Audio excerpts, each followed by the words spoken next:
আমি একটা গান গাইছি, সেটা হলো অনুপম রায়ের গাওয়া আলাদা আলাদা। আমি আবার ক্লান্ত পথচারী,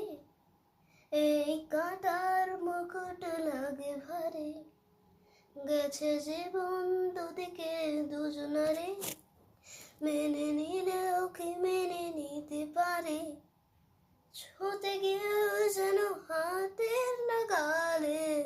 না পাই, এভাবে হেরে যাই